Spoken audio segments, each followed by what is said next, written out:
பூக்களின் கருவறையில் பிறந்தவள் நீயா? பூவுக்கொரு பூஜை செய்ய பிறந்தவன் நான் இல்லையா?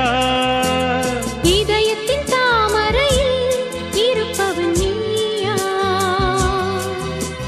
தாமரைக்குள் வீடு கட்டி தந்தவள் நான் இல்லையா? ஓடோடி வந்ததால் உள்மூச்சு வாங்குது. உன் மூச்சில் அல்லவா என் மூச்சும் உள்ளது. ஒன்றானது ஒரு காதல் தேவதை பூமியில் வந்தாள். ஒரு காதல் காவியம் கையோடு தந்தாள்.